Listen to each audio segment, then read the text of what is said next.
Welcome, new and returning listeners, to today's episode of the Black Business Roundtable. I am your host, Doug Blacksher, broadcasting to you live from the city of Diversity, Oakland, California. Happy Black History Month, and hope all the lovebirds enjoy their Valentine's early this week. As you can see, I'm wearing my Valentine's shirt. We have a lot to get unpacked this week. Joining us today is Allyssa Victory Esq with her 30-minute segment, Victory's Corner, Barack Obama Shaw, running for governor for the state of California for 2026.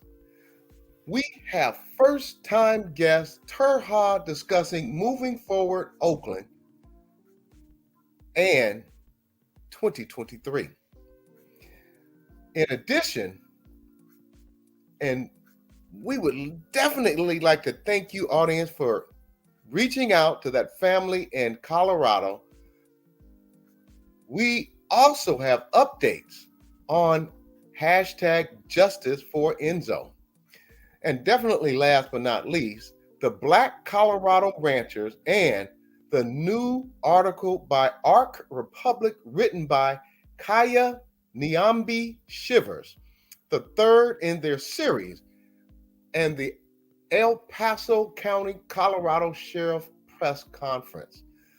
I want to welcome back this week my sister and hostess with the mostest, and our mental health practitioner and expert.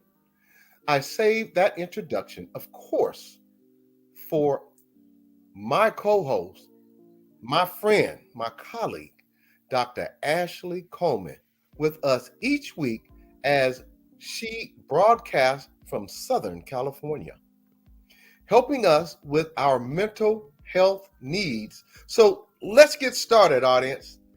Instagram at Victory for Oakland, and that's FOR. Instagram at Barack Denzel. Instagram at Arc Republic.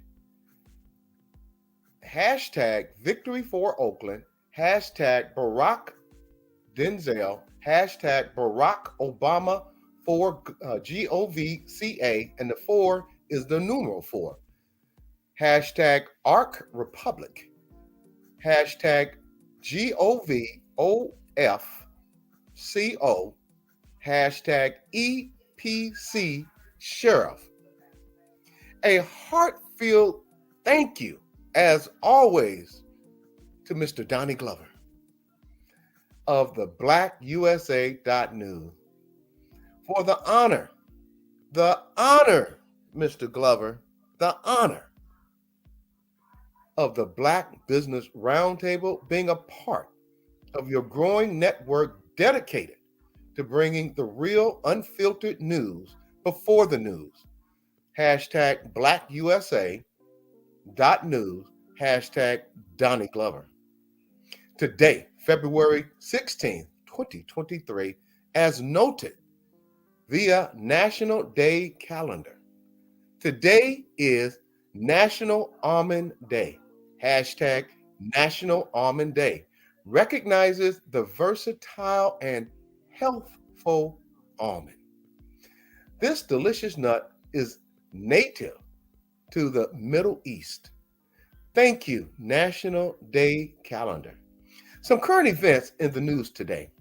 Jackson, Mississippi has a white supermajority.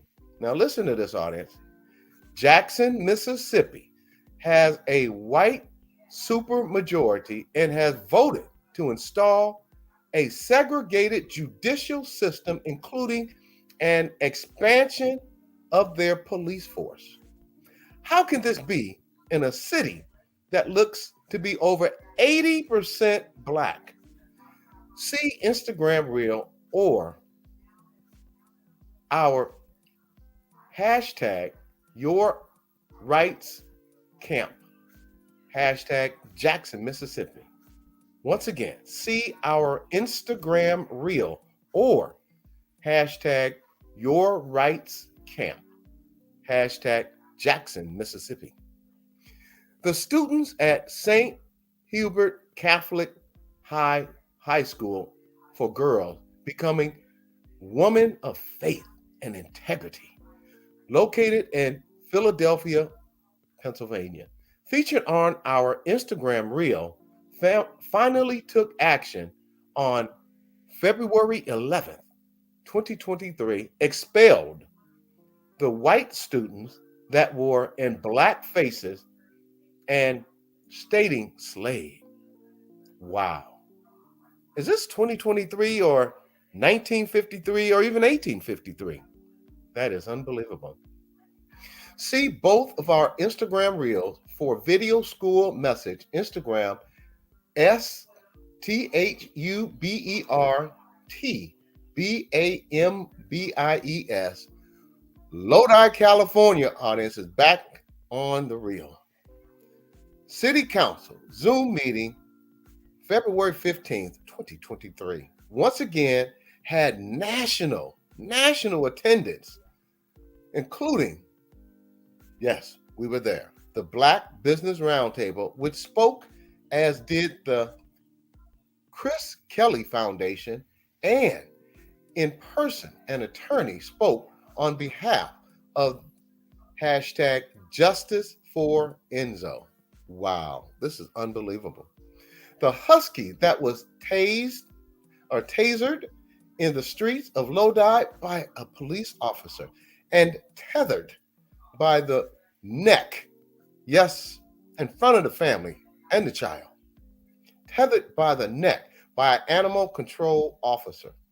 The world is watching, Lodi, and we are boycotting your wineries. We're going to boycott your restaurants. We're going to boycott your golfing. We're going to boycott your museums. We're going to boycott spas, and we're going to boycott gas stations.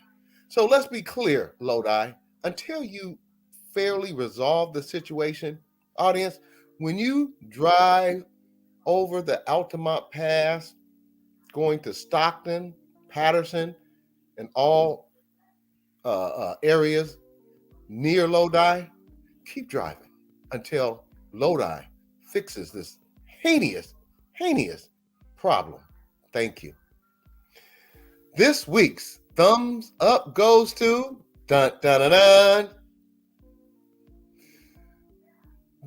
ADIM 18. And that's what our Victory, Allyssa Victory is going to be talking about today. The ADIM entire slate that won, and one of those members is here today, Allyssa Victory. And Kalima Pryforce was recently on the show and is a friend of our show. They are partying up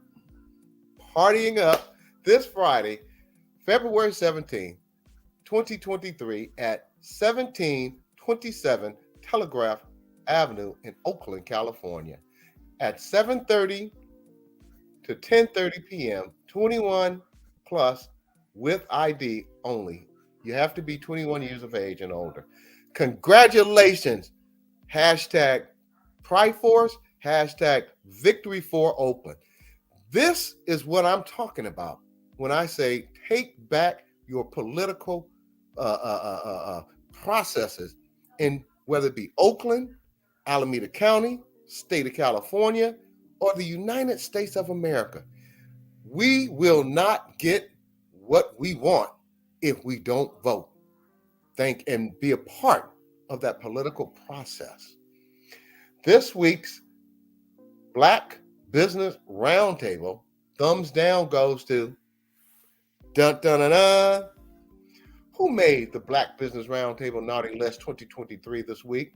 The governor of Colorado, Jared Polis, for being completely silent regarding El Paso County, Colorado, and the national attention focused on this state. The continued effort of the El Paso County Sheriff's Department to try to discredit the Black journalist trying to shed light to this story. Ought to be shame of yourself. Shame, shame, shame. It has taken the release of a third article on the evening of February 13th, 2023, for the sheriff to communicate with the public via press conference on February 14th, which was announced at 10:23 and set up for 1:30 p.m. The press conference left many on Facebook, including the Black Business Roundtable. Oh yes, we were invited. The Black Business Roundtable with more questions than answers. Dr. Ashley, later in the show, will read the latest article. Hashtag ARC Republic, hashtag GOVOFCO, hashtag CO Prosecutor, hashtag 4th Judicial DA, hashtag EPC Sheriff, hashtag Whack-A-Mole Colorado, hashtag Save Freedom Acres Ranch. Don't receive the thumbs down in hashtag the town. Do better. You are welcome to come and talk with us about it and make it right. Hashtag BBRT Naughty List, hashtag BBRT Naughty List 2023. Today's show highlights. Today with Allyssa Victory Esq on Victory's Corner. She discussed the A-Dem slate historic win, reparation, and ACA 4 to free the vote. Mr. Barack Obama Shaw will give us an update on what he has been doing to get his campaign up and running for 2026 to be governor of this great state of California. Yes, audience, we're doing some great things out here. And also, we're looking to see Tura, a local resident businessman and just great guy who does great work in the city of Oakland, California, and he will be speaking about moving Oakland forward. So let's get started this third Thursday of February 2023 with my co-host joining me short. She's there. With my co-host joining me, Dr. Ashley Coleman, Doctor of Psychology, as she will give us the scoop from Oakland right here on the Black Business Roundtable. My show guest today, and there she is. Therapy girl, we missed you last week. I had the shimmies and the gimmies and the goops. Today, let's welcome Dr. Ashley back to Therapeutic Thursday, our check-in with our very own, and I've been working on it with our very own, Dr. Ashley Coleman, Doctor of Psychology, tenured and immediate past department chair, assistant professor of psychology at University of the West. Welcome back, Dr. Ashley. Thank you, Doug. Great to see you. Girl, I'm going to lead your wisdom today. I've gone 2 weeks without you, so I am waiting for your wise counsel, Doctor. Our next guest today and friend of the show, Allyssa Victory Esq, is a civil rights leader, educator, and licensed attorney serving across the Bay Area and the state of California. On Instagram at Victory for Oakland, and that's FOR for Oakland. Hashtag Victory for Oakland, and that's FOR for Oakland. Barack D. Obama Shaw. See him on Instagram at Barack Denzel at hashtag Barack Denzel or Facebook Barack Denzel. Hashtag Barack Obama 4, and that's the numeral 4, GOVCA. Now, for the national political highlights. Matt Gaetz update. The Department of Justice, DOJ, appears to be over and no charges are forthcoming. Wow. You can lie and get elected and just keep it moving. Well, don't let this be you or me with these allegations, as the outcome surely would have been different. So shame, shame, shame on Matt Gaetz and Department of Justice. You need to shut this person down. And now for the news of the day. Voila, Dr. Ashley, take us away. Thank you. Thank you, Doug. Greetings, audience. I'm happy to be back with you. Per usual, the news of the day is courtesy of the Equal Justice Initiative, who publishes a daily calendar of historical events. That calendar can be accessed by visiting calendar.eji.org. So on this day, February 16th, 1847, Missouri prohibits education of Black people. So on February 16th, 1847, the legislature of Missouri passed an act that prohibited Negroes and mulattoes from learning to read and write and assembling freely for worship services. The act also forbade the migration of free Black people to the state. The penalty for anyone violating any of the law's provisions was a fine not to exceed $5,000, which would have been the equivalent of $180,000 today. A jail term not to exceed 6 months, or a combination of fine and jail sentence. And the 1847 law supplemented a Missouri law passed in 1825 that imposed various restrictions on free Black people. And the 1825 law defined a Black person as anyone having at least one Black grandparent. This law also prohibited free Black people from keeping or carrying weapons without a special permit and settling in Missouri without a certificate of citizenship from Missouri or another state. So free Black people who migrated to or through Missouri without citizenship documents faced arrest, a court order to leave the state within 30 days, and a punishment of 10 lashes. Under the 1825 law, white ship captains and labor bosses were permitted to bring free Black people into the state as workers, though for no longer than 6 months at a time. And so in 1840, nearly 13% of Missouri's population was composed of enslaved Black people, while free Black people made up less than 1% of the state's residents. And this 1847 law was enacted to place further limitations on the Black population and to maintain white supremacy. Such important history as we think about just the power of education and the pathways to freedom, and why, unfortunately, a lot of racism has also occurred in the classroom and school environments, which I'll touch on a little bit in Therapeutic Thursdays.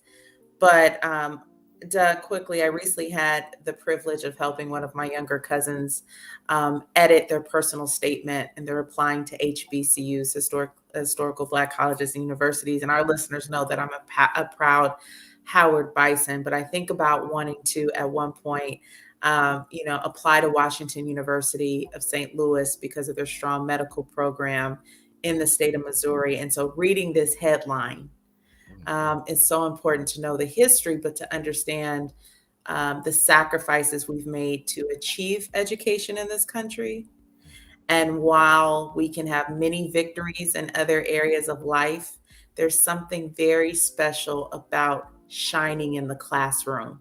And that's something that I loved about attending Howard or other Pepperdine or other schools where I was either the only one or one of many brilliant Black minds, is there's an extra responsibility when you are winning in education.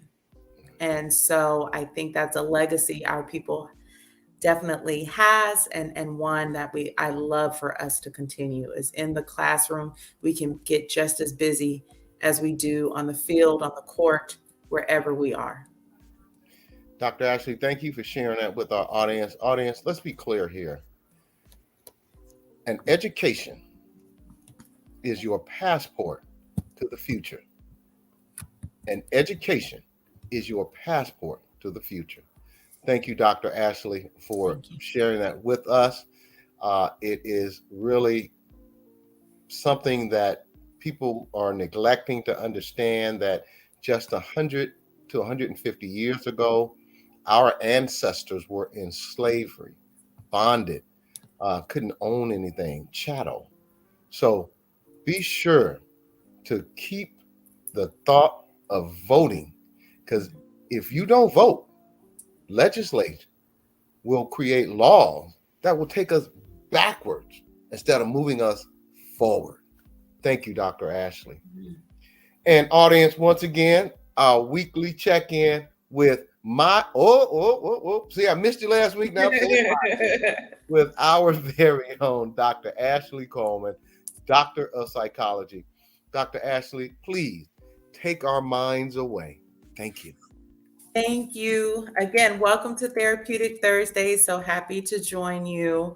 I have to start with acknowledgement of our producer, who does a wonderful job of keeping her ear to the streets and what's going on locally and nationally. And she brought to my attention a horrific story that I want to share, and then share some reflections and make some recommendations for parents with regard to bullying. And so in the Philadelphia area, there was a video, a viral video of some young girls, white girls, who decided to paint themselves in blackface.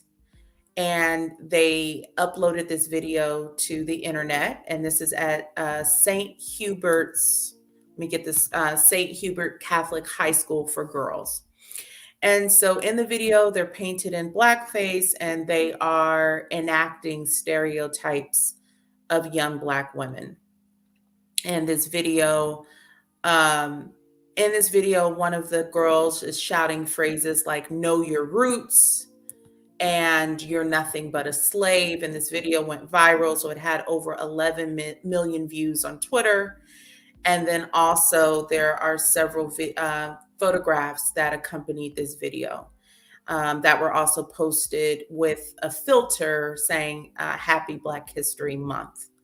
And so there were protests, and as of recently, the young women have been dismissed from the high school. And again, you can look at them. Read the article of the Philadelphia Inquirer, and I see brothers and sisters who are protesting, holding signs: "Justice is truth in action, no more racism." Aren't we tired? Aren't we tired of hearing about the racism, the discrimination? It's exhausting. It's exhausting to have to thrive as a person of color in the face of ignorance. Doug?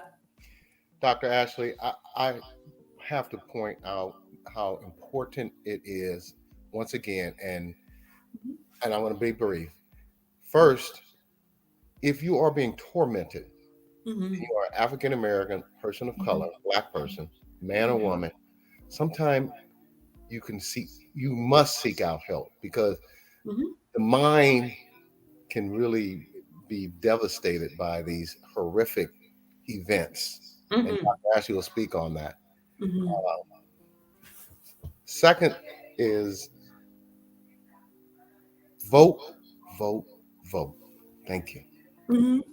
Yeah, that's important. The mind can be tormented. And I think the reason why I wanted to reflect on this story is the responsibility. Unfortunately, the ignorance is out there, the racism is out there.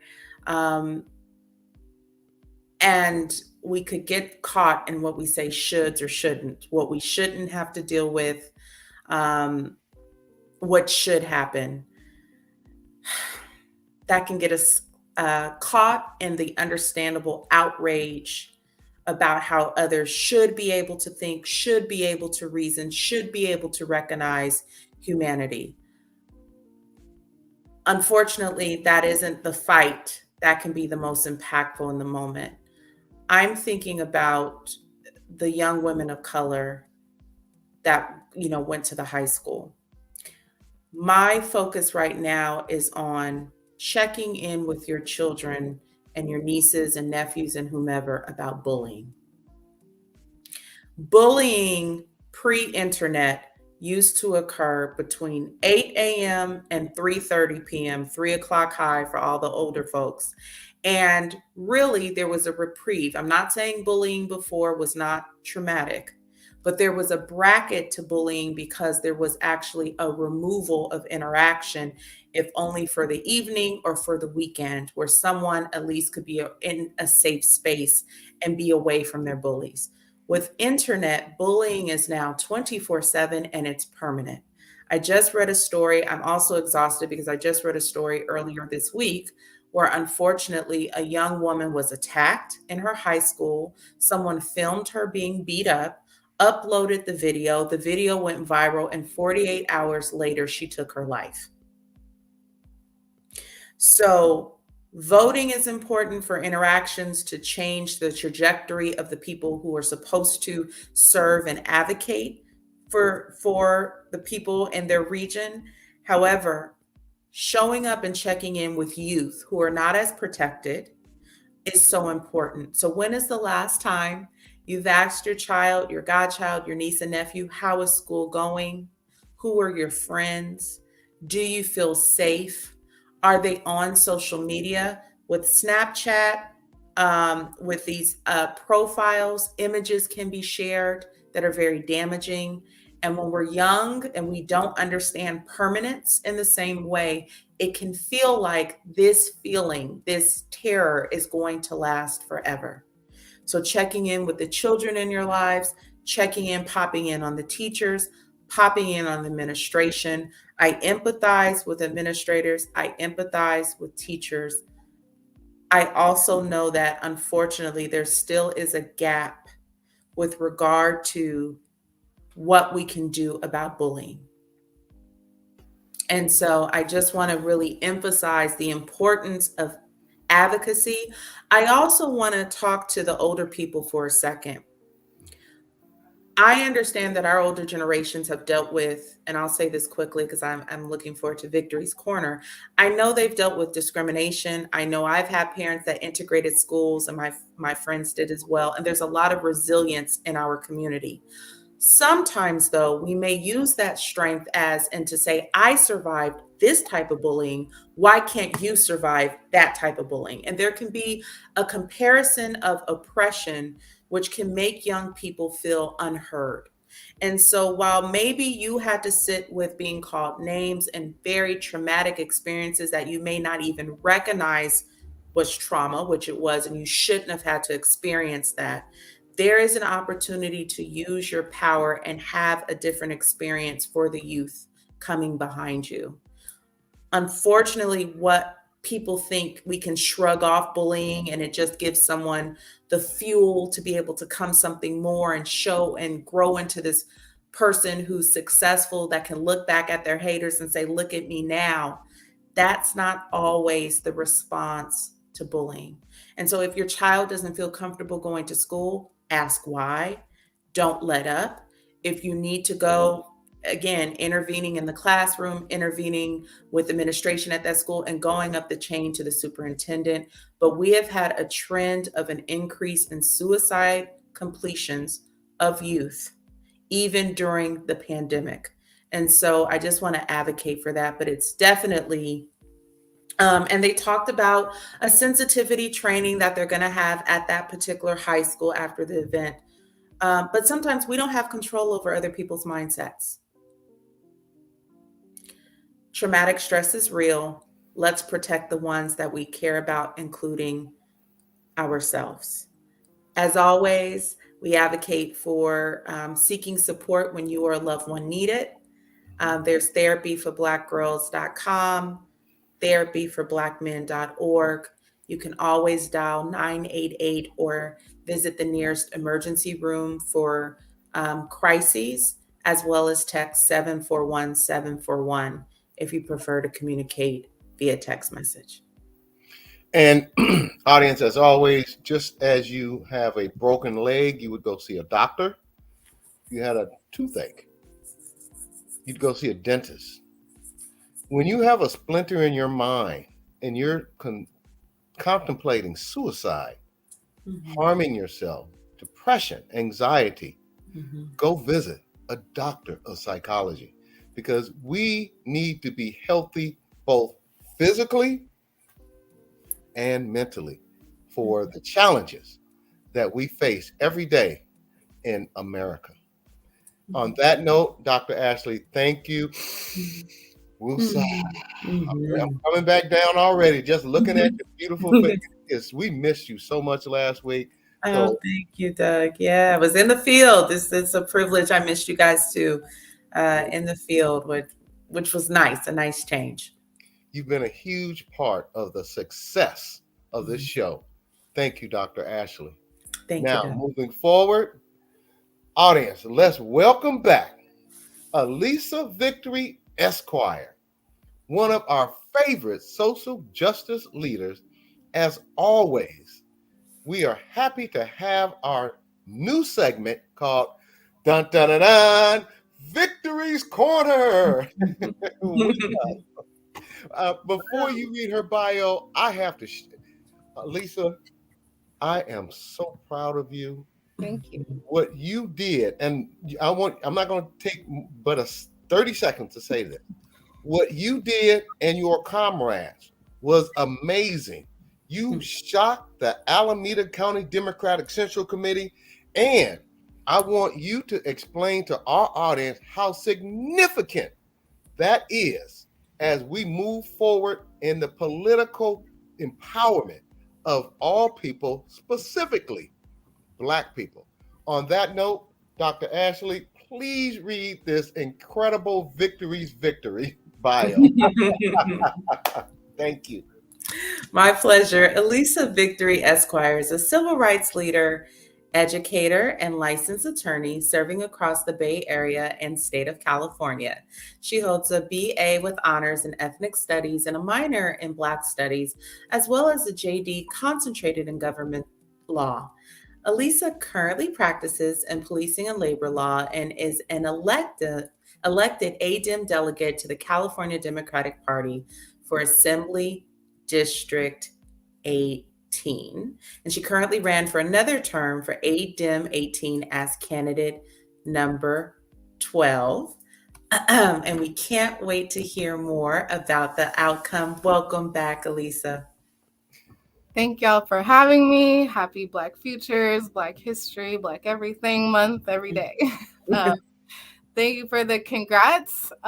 This is a very special week to be joining y'all because I learned less than a week ago that myself and my entire people's slate of 12 members were elected to the Democratic Party as delegates for this assembly district. It was a historic win. I ran 2 years ago. It was my first time running for anything. I was recruited by Central Committee members who had to explain to me what ADEM elections were, how the party worked, and just said, we think you're a good representative and you're connected to people.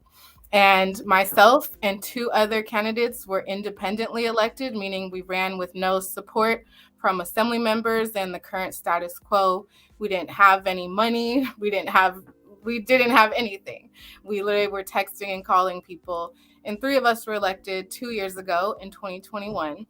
And I took it upon myself to run for re-election because I'm not done serving our democracy and helping bring others with me. And so I am re-elected, but I also was the top vote getter and I'm elected now to the executive board of the Democratic Party representing our assembly district. And there's only one person who is elected as the ADEM rep for e-board for each assembly district. So it's an honor for everyone who voted for me, who supported me, who endorsed me. But again, I ran with 11 other people. All of them had never ran for delegate before, had never been delegates before. Many of them have never ran for anything. Some of them have never attended the Democratic Party's convention and are still going to be learning a lot more about what our party does and how to serve democracy. But they were able to activate their family members, their friends, their dance groups, their club members, people who had never voted before, registered, to vote and registered to vote in this really obscure and confusing election. So it was a historic win, not just for myself, but for all 12 members of the People's Slate, especially those running for the first time, those running grassroots. And so many of our members are working class people who have family obligations, who were doing this in the middle of the night whenever they could find time, through health challenges, family challenges. And that's what our democracy looks like. And so we're very honored as a slate to be elected, to have the support of the voters who were able to make it through all the hurdles that the party set up. And this is the first time that a majority of the 14 seats have gone to independent candidates, and candidates who weren't funded, endorsed, supported by the current assembly member, who also gets to appoint her own delegates to different types of seats. So there's going to be a lot of delegate talk, but these are elected positions. We're now elected until 2025. We're going to have a People's Party this Friday at Somar Bar in Oakland from 7:30 to 10:30. Celebrate with us. Come meet us if you don't know who we are, and come talk to us about what our position is and what we're going to do in the Democratic Party locally and statewide, because we are connected to sister slates and delegates across the state of California and are already building and mobilizing with them to shake things up. That's what we're elected to do.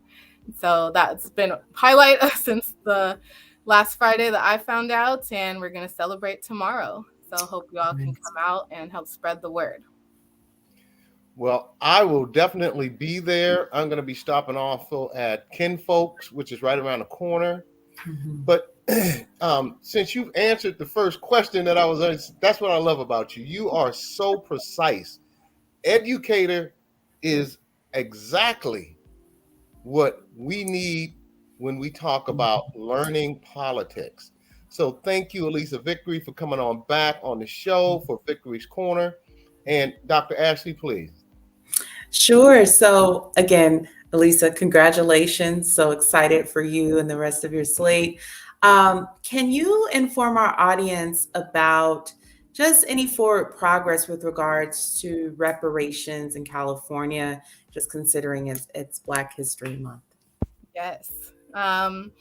So there's been reparations talk, right, for generations, for decades. 40 acres and a mule is a common slogan in Black communities around a promise of land, of property, of a way to feed ourselves or build a business. And those conversations are continuing to today.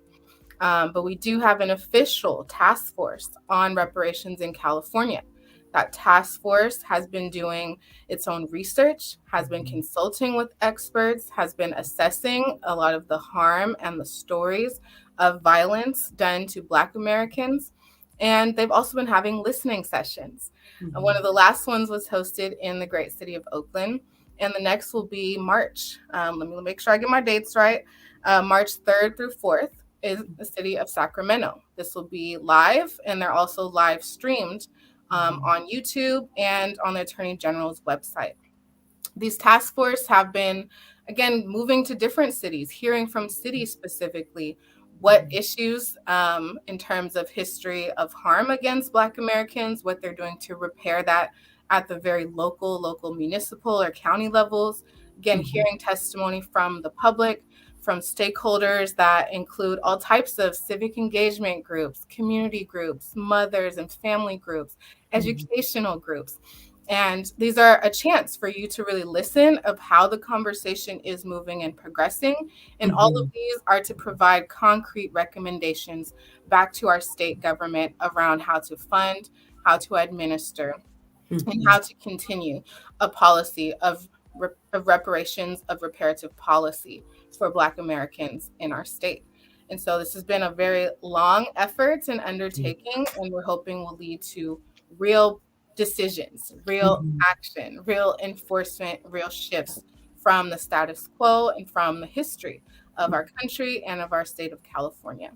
And so the next statewide hearing from that task force is coming up in March and will be held in Sacramento. There's also been some local efforts officially, including San Francisco. San Francisco has a reparations commission, and their commission just rolled out some recommendations around cash payments to Black San Franciscans. San Francisco's Black population has definitely dwindled over the generations in terms of residents, but also business and cultural spaces. And there's a lot of communities that live in areas of the city that are plagued by high toxicity, high levels of violence. This might sound similar in a community near you because that is the design. The design has been racism, inequity, and again, reparations is a part of the redesign. So shout out to SF for having its own specific municipal commission that is looking at this and providing recommendations that would be in addition or parallel to whatever the state is proposing. Another city that is starting this process is the city of Berkeley. Last year, I believe around summer, the council approved phase 1, which will be more of a study, public input, kind of assessment phase. And so that is getting underway in our neighbor of the city of Berkeley. And I want to be clear, the city of Oakland doesn't have a reparations plan. We don't have a commission. We don't have a task force. We have, contract studies about disparity. We have our equity indicators report confirming the disparities along race. We have a Department of Race and Equity. But I want to be clear, none of those things are reparations. They're not reparative to the specific harms that Black Oaklanders have suffered that have been through our government, condoned by our government, or with our government looking the other way. And so there's still much more conversation to be had. I'm ready to jump in, Doug, so go ahead. No, what I wanted to say is what's going on here in Oakland has already destroyed the Black community, whether it be home ownership or businesses. And you mentioned the disparity study. Under the previous regime that has run this city into the ground, how important is it that you and 12 other people who look like you won ADEM 18 in representation? And can other cities and states duplicate what you did to strengthen our political foothold in the political process? Thank you. Thank you for that great question. Again, our slate was very intentional about being working class people who have never ran or who aren't already part of these democratic clubs and institutions, of getting people with new voices, new perspectives, people who are more connected to the community than they are to political parties and politicians. And our makeup of our slate is majority Black identified women and other identified folks who ran on our slate. We also had majority Black men for all of our non-female identified. That's kind of the categories the party made us split into. But that was also intentional. Again, when I ran 2 years ago, I learned that less than 1% of the 3,000 plus delegates to the state party are Black. And I connected with our Black caucus, with other Black delegates from every district, and helped launch a campaign around educating people on that great lack of representation in our state party, a party that decides who we should be endorsing to then go and lead our cities, to go and lead our counties, what policies they're endorsing. All of that is connected to the thousands of delegates that make up this party. And it doesn't include people that look like me, even though our state certainly has more than 1% Black population residents. And so having our assembly district, which includes Oakland, Alameda, and Emeryville, be more reflective, but also have a heavy leaning towards Black delegates will help us to build that representation, not just for this district, but also statewide. Will give us clearer voice in caucuses and in other decisions that are being made that, again, may go beyond our assembly district. And again, we were able to activate our own family and friends networks of people who had not voted, who were not registered to vote, right? We're doing basic civics work and civic education, and that can lead people to be engaged forever. That can change generational practices around political engagement and can also set people up to then become candidates, to understand more about politics and policy or budgeting and endorsements and how these things work. And so I'm happy to have supported my slate members, to have benefited from all of their unique wisdom, because they're not, people who just come from the same places. They're people who are artists. They're people who are musicians. people who tapped into all types of different skills and interests to engage people in voting. And that's going to continue, right? What we've already done is just for 2 months for us to get elected, but now we are the representatives and we're committed to being the people's slate and being the people's candidates and the people's reps, which requires us to be accessible, to be proximate, and to listen. And I think you get already that shift of understanding and thinking when you open up our democracy tent and bring in more people. Dr. Ashley, please. I would tell you that. Oh, Mhm. what is the ACA for to free the vote all about? Thank you. Thank you. This kind of connects on the piece on reparations. Like a lot of people think of reparations as just money and cash payments, but if harm wasn't just economic, right? Harm was psychological, harm was physical, harm was generational. It was to land, to property, to resources, to the ability to feed ourselves, to heal ourselves and access healthcare and medicine. So reparations of repairing that harm is more than just money, right? It is debt freedom. It is freedom from the continued racism and disparity and inequity as we're going forward. So not just think about the past, but also perspective and stopping the current things that are harming Black Americans and our Black community. But ACA 4 is a free the vote measure that would amend our California Constitution and provide the right to vote for people who are incarcerated in prisons. I want to be very clear that people in California already have the right to vote if you're incarcerated in jail. Our public defenders, nonprofits, family members of those incarcerated folks do a lot of work to go inside the jails to register people to vote, to educate them on their rights, make sure they're enfranchised. And we also 2 years ago as a state passed Prop 17, which allowed people who were on probation and parole, people for serving felonies who had completed their prison terms, who again might be on some forms of supervision, restored their rights to vote. There's a lot of people who still don't know that their rights are restored. And this is furthering the expansion of our voter base, of voter rights, and also a part of reparations. California is the #1 incarcerator in the world. We have a mass incarceration problem. We also have a problem along racial lines of over incarcerating Black Californians and Black people in this state compared to our representation. And so if Black people are inside of our prisons and you automatically don't have a right to vote, then you automatically are then removing and eliminating those parts of your voter population, parts of our demographic that are affected by laws, by budget, by things that we would be voting on, by criminal laws, by district attorney elections. Again, things that affect the very people inside.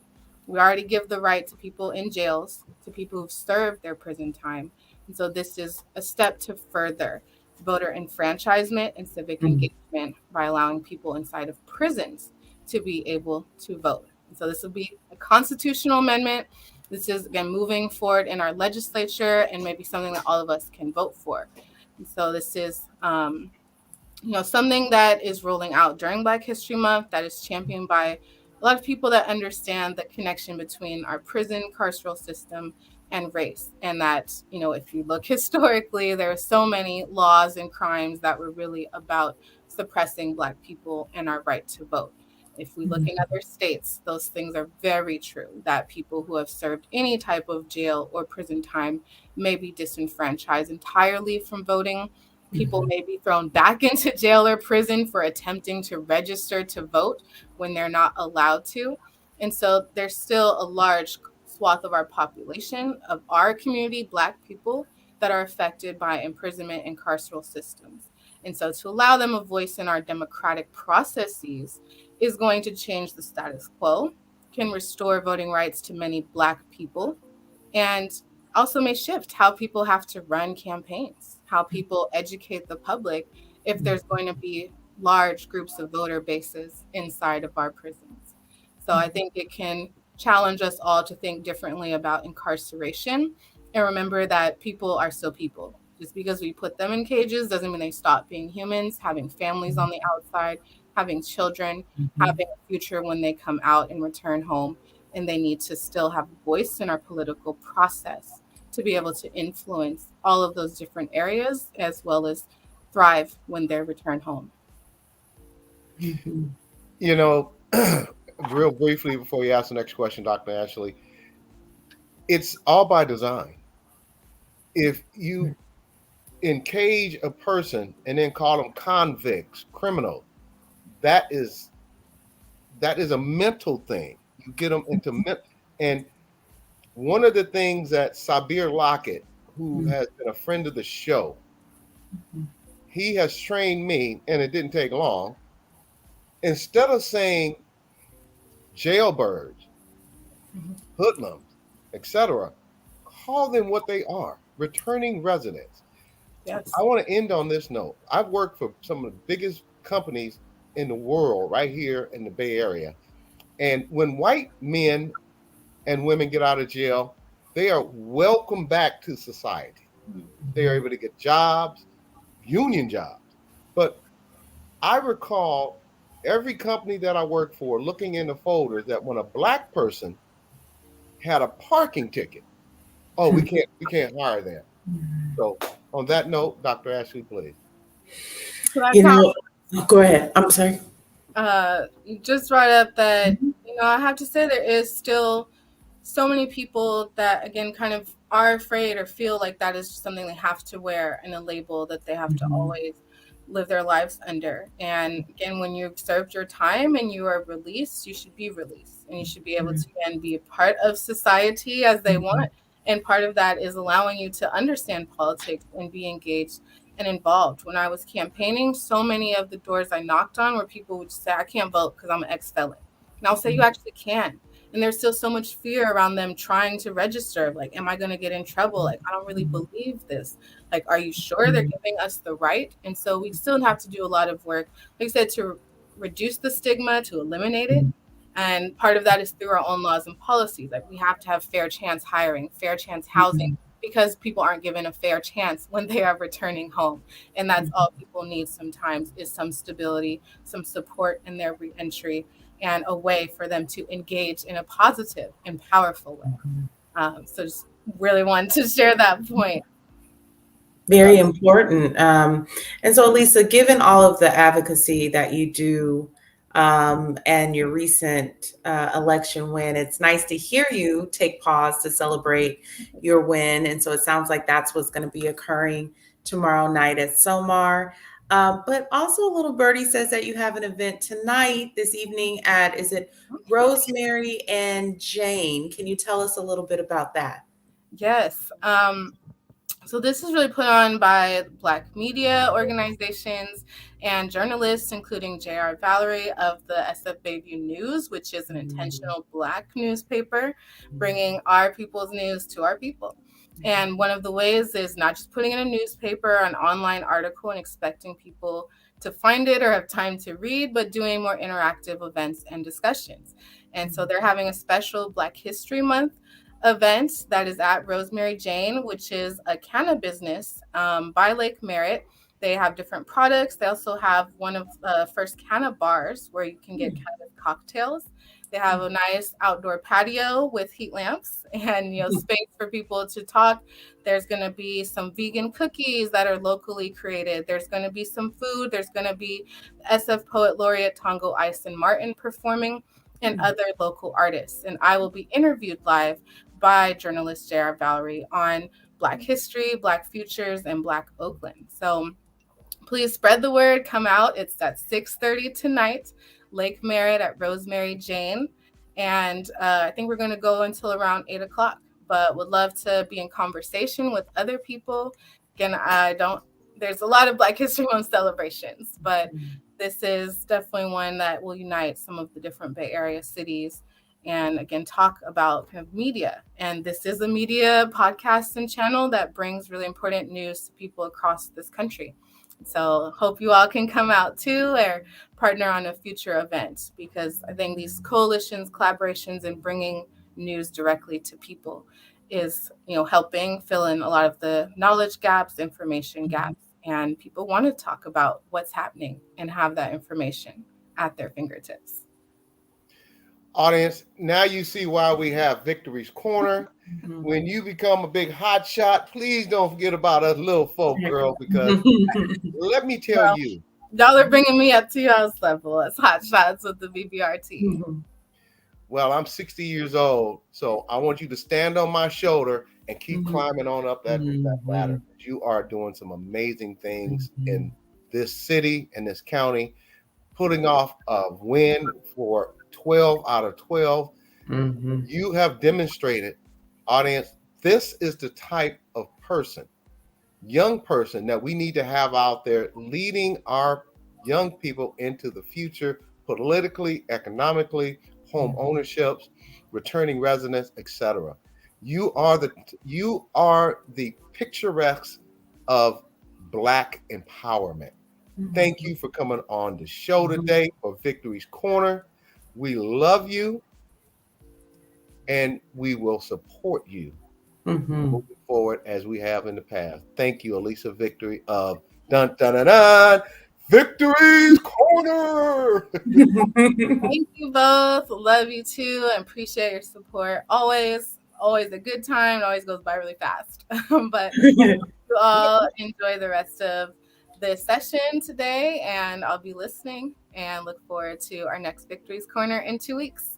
Okay. What's the address to Rosemary and Jane, please?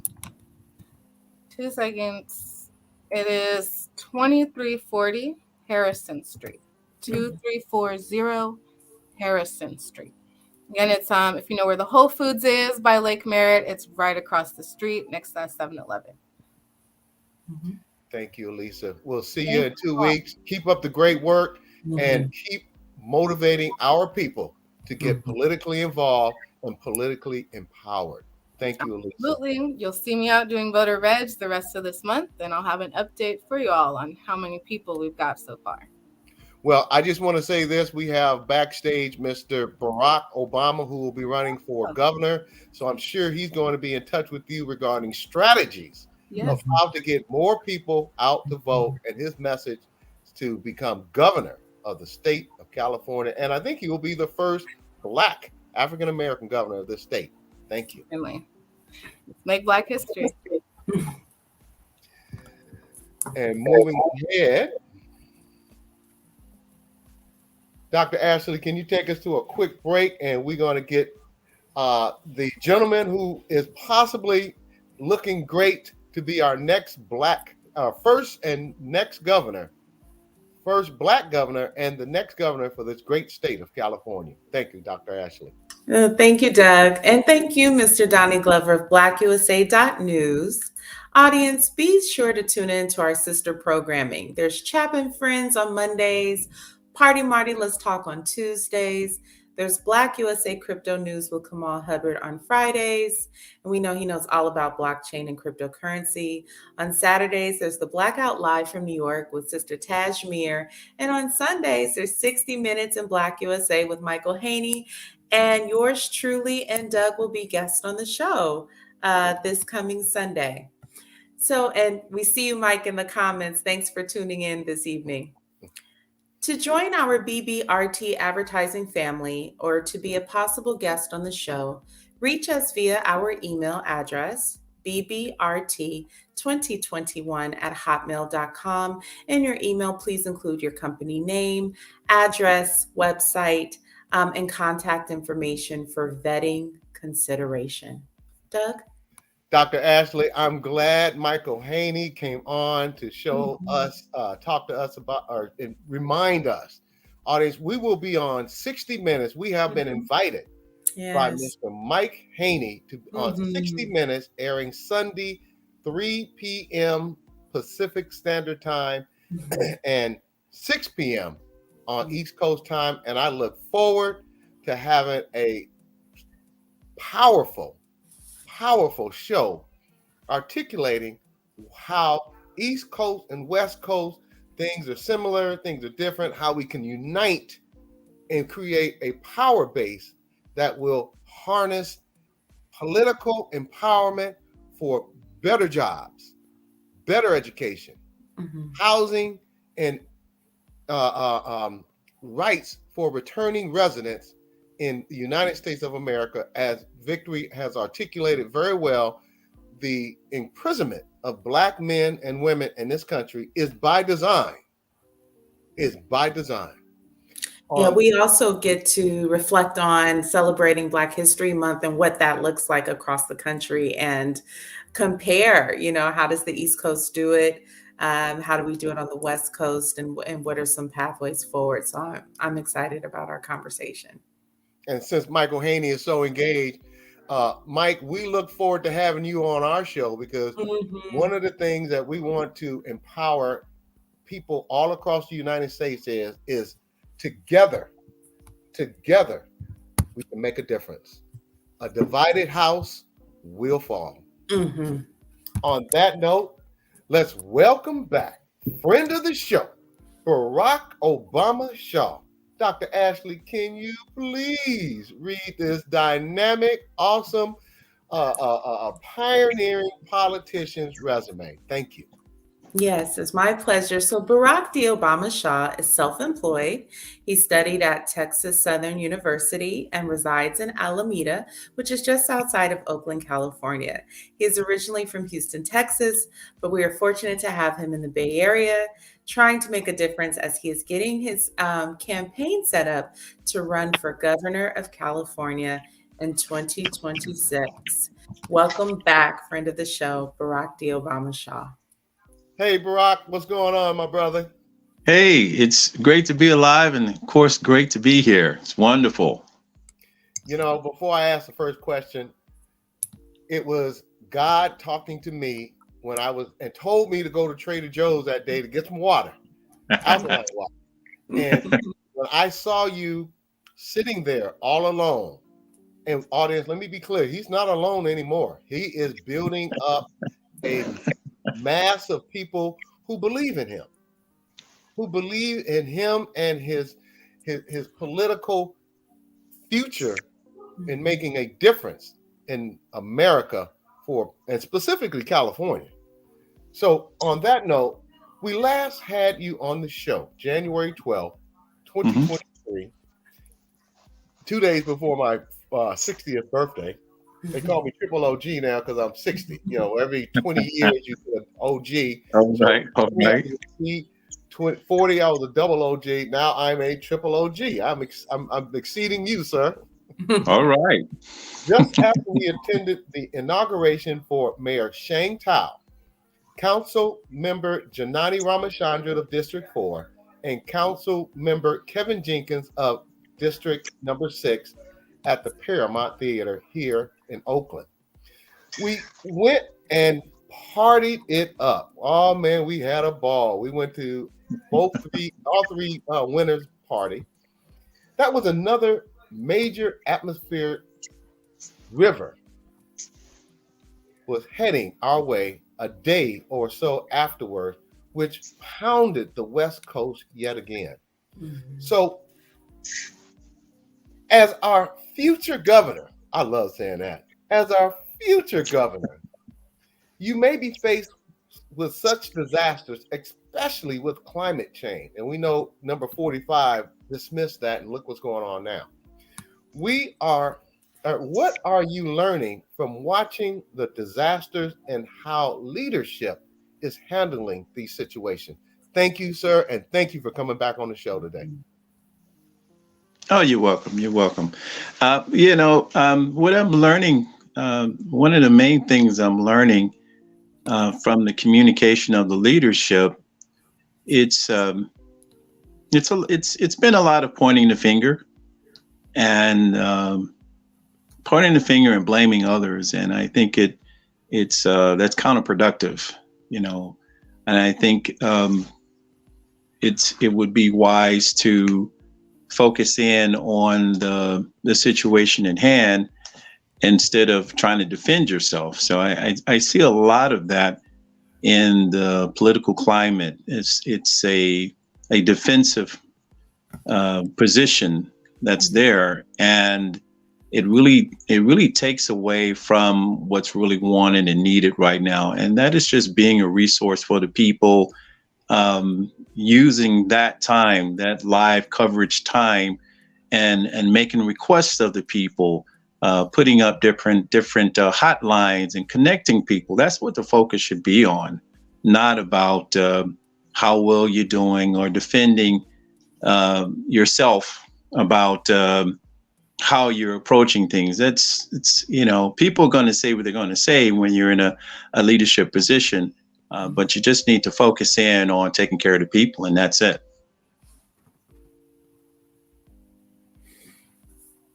Dr. Ashley, please. Barack, what are you learning about getting set up for your run for governor? Well, it's quite a bit.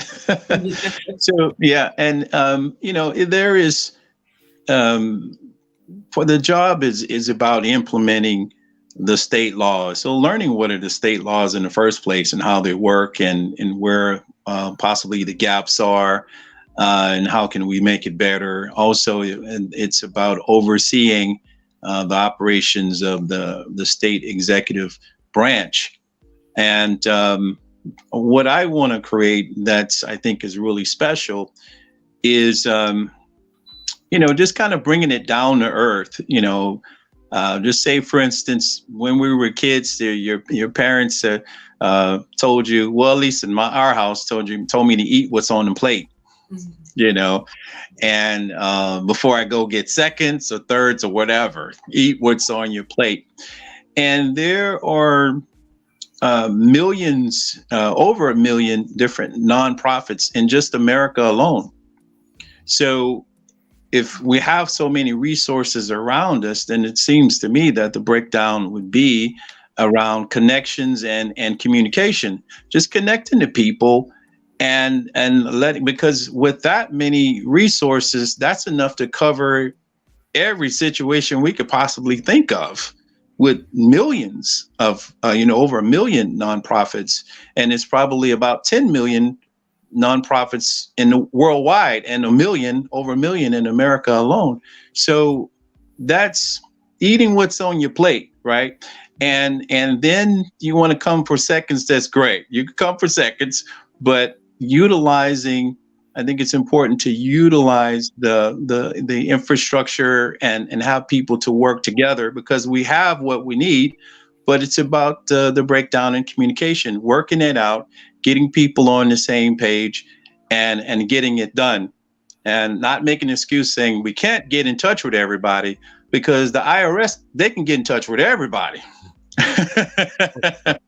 If there's somebody who has the resources to get in touch with everybody, we don't need to get in touch with every single person, every single business entity, but the ones that are relevant to what we're up to, and just bringing people together and looking at how we can marshal all these resources to get needs met.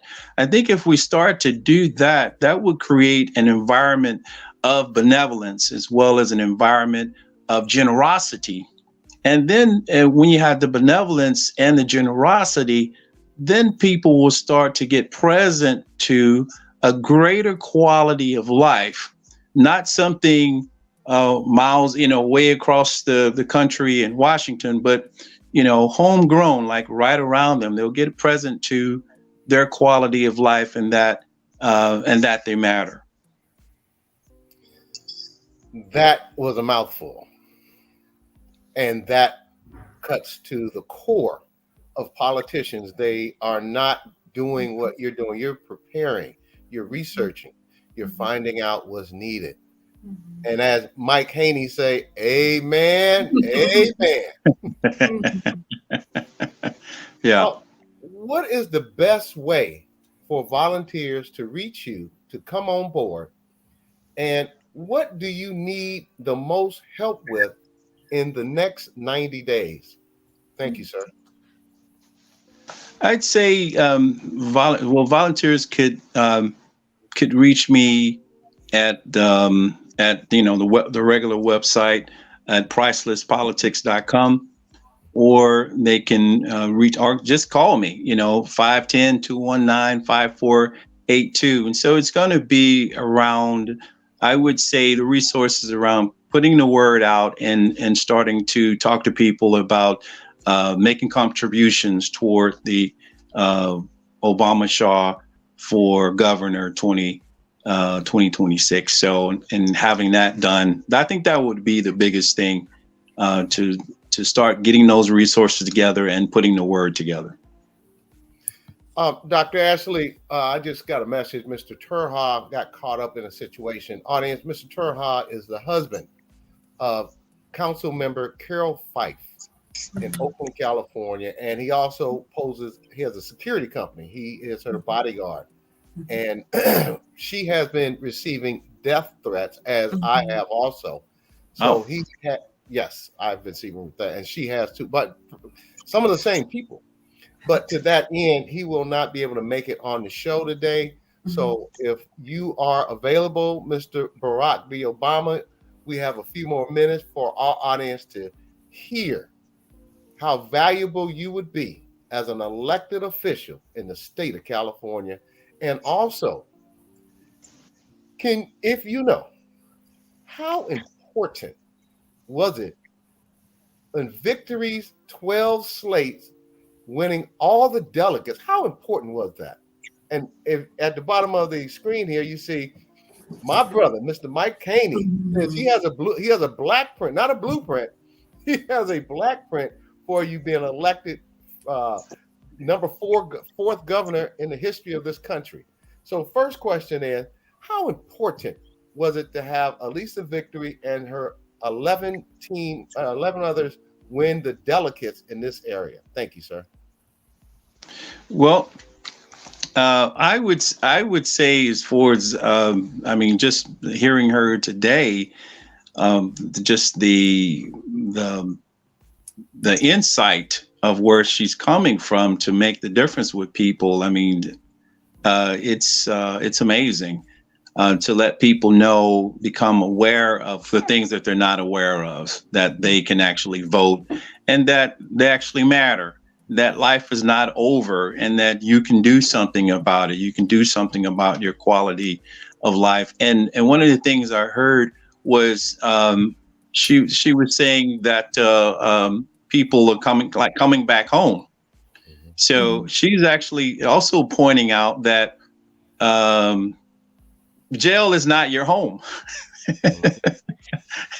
That there's life out here. This is where you belong. And let's get back to work. Let's get back to having a great quality life while you're out here. And she's putting that information out there for people. And that's key, that she's doing that type of work. So I think that's that amazing work that she's doing. Well, you definitely want to stay in the loop, because as she builds the power of politics and putting Black people who look like us on the screen here in the loop, you want to have delegates so you can get the nomination. Yeah. Dr. Ashley? Yep. I'm sorry? Oh, Dr. Ashley, do you have a question for Mr. Brock? I have a few I want to shoot off too. No, go ahead. Go ahead. Can you tell, and once again, audience, as you can see, he gives out his phone number to let you know and I'm sure when you become elected governor, you'll have to have a staff and you'll have to call. But can you lay out to our national audience and in several other countries, if you were elected today, what would be your plan for economic development for all people, address the housing shortage for many cities in this state, and also looking at the racial disparity in this state as it relates to Black people and other people? What plans do you have to bring us together? Thank you, sir. Oh, very good question. Very good question. So one of the things I saw when we were when I was running for mayor of the city of Alameda, was listening to the responses of the current mayor, myself, and the other person running who was mayor years before. And one of the breakdowns I saw was calling things what they are. So if we have, all the legislation, all the people in the different offices, and we're calling the whatchamacallit, the side people, the people over there, the middle people, and all of these types of people, the other people, alternative people, is like, wait, we have specific terms right here we need to speak in the actual terminology. Just like in baseball, you want to call things what they are.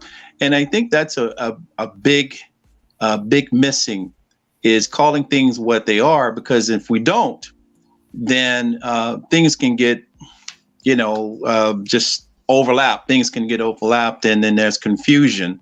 So we would have to make sure that we're doing that based on the policy, based on the verbiage of the laws, and then we can see what we actually have and where the gaps are. Because if we're calling something not what it is, then it doesn't necessarily apply to this group of people or this city or that city. We need to be clear on what things are first. Then after we make that assessment, then we can empower people and tell them for sure we can do what we say we can do in this particular area. Because if we don't, then we can make excuses later on, but then people are, felt that we're not being truthful and honest with them. So I think that's key. Mr. Barack D. Obama Shaw, audience, this and Allyssa Victory and all of our guests who have come on to this show are the type of representation that we need to have as elected officials, whether it be city council, mayors, assembly people, Senate, Congress, governors, and the president. We need leaders who are going to enrich the people and not enrich themselves. We have too many of them in there now. On that note, Mr. Barack D. Obama Shaw, future governor of the state of California, who got to start right here on the Black Business Roundtable in front of Trader Joe's in Alameda, where I officially met you. We look forward to having you back on the show, sir. We thank you for coming on the show and keeping our audience abreast of what a real political leader can be and should be. Thank you, sir. We look forward to having you on the show again. Thank you so much. It's always a pleasure. All right. Dr. Ashley, we're going to move immediately over into getting you on this incredible story. Incredible story in Colorado. Dr. Ashley, please read the ARC Republic article. This is the third article released Monday in the series on the Colorado ranchers, Black ranchers, who are being terrorized by not only white neighbors, but the law enforcement. Dr. Ashley, please take us away. Absolutely, I will. And I want to acknowledge the author, Kaya Nyambi Shivers, and also just audience. I know this has been the theme where we've been talking about race-based trauma. And per usual, when we talk about anything traumatic, and this today's session has been talking about various topics, we always want to talk about debriefing and taking care of yourself afterwards. And so this is the third article that Sister Kaya has written about the Black ranchers. I'm going to go into it. I ask that you bear with me, but I think the words are so important. Again, activated. Colorado food justice activists rally around Black ranchers who say they have been living a nightmare in a predominantly white town. And so advocates tap into their network to support Courtney and Nicole Mallory and also pressure state officials to investigate the case of Black ranchers alleging white residents are pushing them off their land. So while most agriculture comes to a stop in the middle of a snow-filled Colorado winter, Tai Nguyen was divvying up the parts of 2 cows she purchased from Freedom Acres Ranch, owned by Courtney and Nicole Mallory. She put out a call with a simple question: "We're getting a cow. Which part do you want?"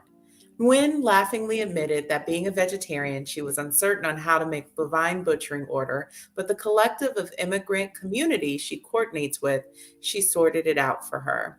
In the breakdown, the Mexican contingency asked for the tongues to make tripe, while West African members requested parts to make oxtail. We work with a lot of Asian populations. So I told Courtney, don't throw out the bones because the community wants to make broth, said Nguyen. Founder of Kaizen Food Rescue, the only refugee-led nonprofit for food access in Colorado, Nguyen serves marginalized residents with food distribution events. And in the past 3 years since its start, the organization has given out 11 million pounds of food. Yet this time, Nguyen's efforts were in reverse. She used her organizing savvy to rally around food producers who selflessly donated beforehand. The Mallorys have been flash selling their stock in efforts to raise capital.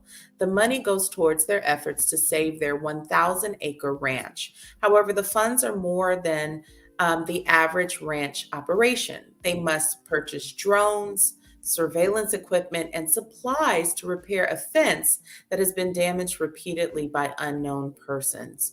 For over 2 years, they allege that their business has been thwarted by the racial terror they experience from local white residents in their section of El Paso County, Colorado.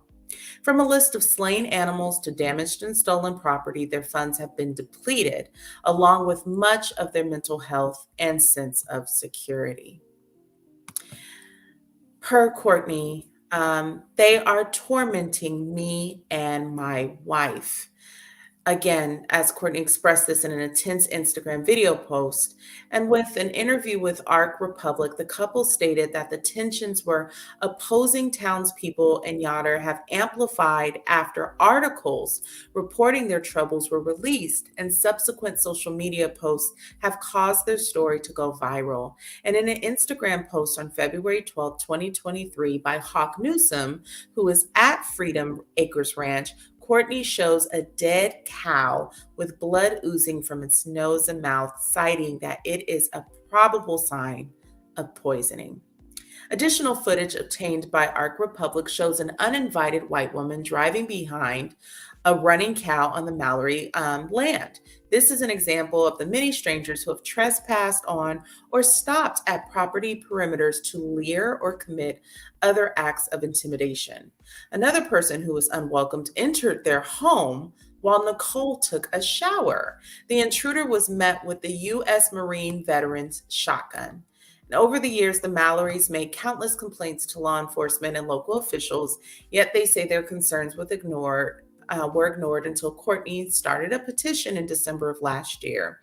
The appeal calls for the firing of Emery Ray Gerhardt, an El Paso County Sheriff's Department sergeant, who the ranching couple claim is complicit in the racial acts of terror. That petition now has over 2,000 signatures. And in a press release, the El Paso County Sheriff's Department said that they responded to over 170 calls for service involving Courtney and Nicole Mallory. Moreover, attesting to have, quote, thoroughly investigated a total of 19 different complaints filed by and or involving the Black ranchers. In an interview with Arc Republic, the Sheriff's Communications Director, Deborah Minot, stated that the Mallory's complaints were mostly trespassing and that they never filed a complaint regarding killed animals. Many in Colorado expressed doubt about the accusations made by the couple who moved to the state from Texas in 2017. Others debated the accuracy of the reports and called them, quote, scammers. On the other hand, some individuals sprung into action to help one of the few Black farmers in the state once they found out about what was going on.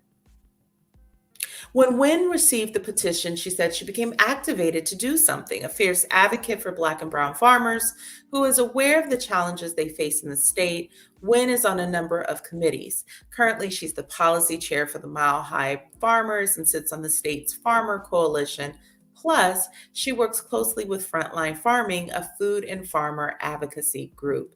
And so, along with forwarding the petition to people in her food justice and activist circles, Wynn sent an email of concern to Colorado Governor Jared Polis. She then followed up with an attempted talk at a recent Lunar New Year celebration they both attended. She asked the Democratic leader, quote, "Did you receive my email?" In response, he politely left her inquiry unaddressed. And she states, the word is out on every level of the state. Officials are, quote, sitting and waiting to see what the public view is on this. For Wynn, it is what the least she could do to reciprocate the Mallory's generosity because they volunteered their resources when the world fell to its knees. And in 2020, again, Wynn met the Mallorys at a food distribution event she co-facilitated with Pam Jimer, founder of Girl Tech and Montebello Walks. And the pop-up took place in the Montebello district of Denver, a northeastern neighborhood in the city that is majority African American and Latinx. Wynn goes on to discuss how the Mallorys supported us at the height of the pandemic. Never once meeting Wynn, the Mallorys took the almost 2-hour drive to Denver with coolers full of fresh food, specifically meats and eggs. Immediately after arriving, they asked how they could help and jumped into passing out food to community members who were some of the most impacted by the growing food availability issues during the showdown. Courtney and Nicole were so fun. Just really good people, recalled Wynn, who said that Nicole was hilarious in the life of events. It was such an honor working with, quote, kick-ass people. I'm going to pause here. Doug, again, this is a wonderful piece by Kaya Nyambi Shivers. Again, her third piece on this couple. Want to highlight how, again, this article really is different from the first two. This article is from the perspective of Ty Wynn, someone who is so gracious for the Mallory's generosity at a time during the pandemic. I wanted to pause here because something that stood out to me was not just her efforts to repay the Mallorys by advocating for them and using her networks to solicit support, but it was also in that last paragraph that I read where she's going to lengths to humanize Courtney and Nicole Mallory. And we've highlighted in previous shows that Nicole served the country and the Marines and whatnot. What I'm exhausted by, and Ty's intentions are very pure, but the lengths that Black people have to go through to appeal to others to recognize their humanity is exhausting. One of the signs of psychological maturity is one, empathy, and number two, perspective taking. Being able to put yourself in someone else's shoes and see the world through them. Sister Kai, thank you for tuning in. We see you in the comments. Thank you for tuning in this evening and last 2 weeks ago as well.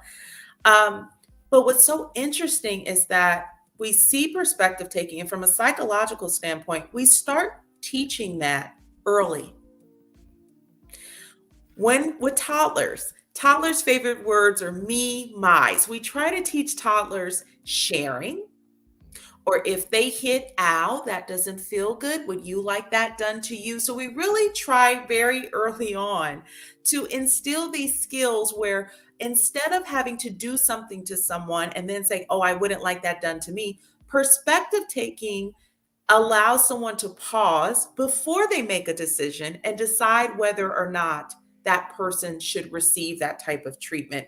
And yet still because Black people were viewed as commodities, we are still having to go through lengths, here we go, to say we're nice, fine, intelligent people, fill in the adjective, we don't deserve this. We don't deserve this treatment. And it also brings me back to Brother Kalima Pryforce, who just a few weeks ago, when he was on the show, talked about his intentionality of soothing the fears of others in the room because he's a 6'4" African-American, dark-skinned Black man. And so he's learned how to go into the room, and it doesn't matter how he presents, soothing the fears of the stature. We take on that responsibility of earning the "we're safe" label. And I just noticed as she's complimenting, and it's a natural compliment, you can tell she's glowing, Ty is, and talking about how just Courtney and Nicole were not just helpful and drove 2 hours to Denver and shared their livestock and fed so many people, that they were fun and that they were chill. And she's trying to humanize them and just share they're people and they don't deserve this. But wow, oh, that's so exhausting for the onus to be on us, to have to dismantle the stereotypes before we're even in the room, before we get a chance to introduce ourselves, and often that coming through an advocate. Dr. Ashley, let's be clear here. Audience, America, we have got to grow up. We have got to show some maturity, some love and kindness to our fellow neighbors, fellow Americans. This is America, built on a multitude of cultures all across the world that have come to America to give everybody an opportunity. And what this story, in my opinion, clearly illustrates is that we have a long way to go. Mm-hmm. Doug, I'm sorry, can I acknowledge two allies like Ty Wynn, also people within the community like Sister Kaya, who's using her gift of writing to advocate. But I just want to acknowledge too the allies that are making this story, again, are speaking and supporting Courtney and Nicole Mallory. It's the bystanders that actually have a lot of impact. And you know, scientifically, we say this in psychology, and we see so many examples of this in the real world, that it's not just the first person that stands up, the first person that says, hey, wait a minute, but actually what we say, the secondary bystander. So the first person that stands up and says, hey, wait a minute, they need backup. And what we see is that when that second person backs up the first bystander, that their efforts are strengthened. And so I've been so fortunate to be a part of this platform. Our producer who called NAACP to advocate, again, our audience who has been keeping abreast of the story. It went viral. And again, showed up on social media platforms that pay attention to Black and Brown stories and voices. And now there's momentum. And with more eyes and supervision, there can be more impact. And that is what I preach every show. Together, we can make changes to empower this country. Because at the end of the day, it's not just white people. It's not just Asian people. It's not just Hispanic people. It's all people in this country that have made this country great. Dr. Ashley, I see Kaya is, I see her comments in the chat box. Yes. Kaya, we would love to have you on the show. Mm-hmm. We want to continue to support this family, this couple in Colorado. Mm-hmm. And as we have shined a light on Texas, driving while Black, in Texas for a mother whose daughter was being harassed and bullied by white kids. And other stories all across this country. We would love for you to come on to the show. And we call her the mysterious lady. Our producer has done an outstanding job making sure that our audience understands that we are still in a struggle in America.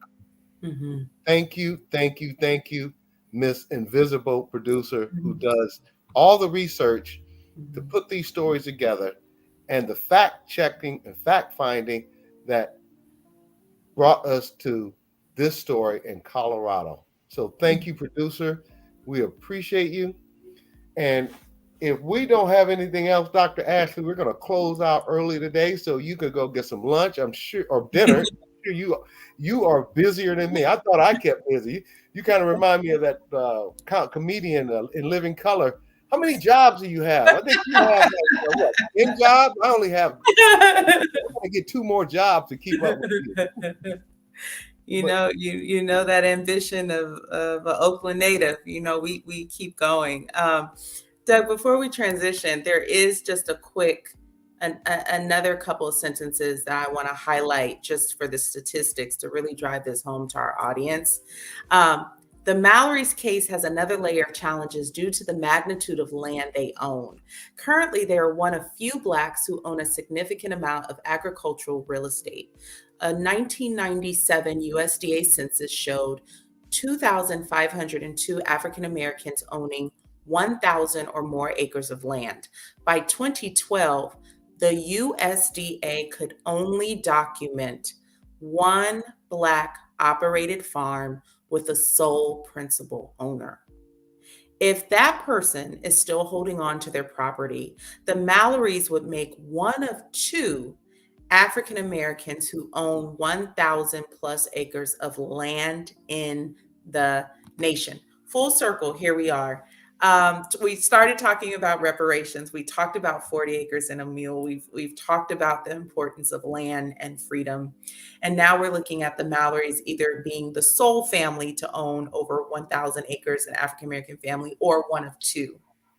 And I want to appeal, it's so interesting, to older generations of things to pass down. My great-grandmother had a garden, and we would go out into her garden and pick fruit when she wanted to make fresh lemonade, and she would grow so many things. And that tradition is actually having a resurgence now as we see again, during the pandemic, a lot of Black people have returned to growing and gardening. Want to appeal to my boomers and older. If you have that skill, please share it. We need that. My family and I, we've been talking about that. We tried to kind of restart that. Please don't let that tradition die. We don't know when we'll need it, but those of us that want to learn, just ask your grandchild, ask your grandniece, but pass these skills down. Gardening is so important and is a part of liberation. So I just wanted to make that appeal. My grandparents owned 40 acres in Arkansas, Arkadelphia, Arkansas, and my parents used to send my sister and I down there. And I want to piggyback off of what you said. We got to get our kids away from the screens and get them in touch with Mother Earth. Because when you are out there, and my grandfather used to have take these big salt bricks out to the cows to let them lick on them, and shucking. Yeah, I know you heard of shucking peas, shelling peas. We have got to get our kids out there into nature, and that feeling that they would get from being in a garden, seeing something from a seed to food will definitely impress upon them how important it is to get our acts together and be patient. It teaches patience. Yes. It teaches how to cultivate and make things grow. And Black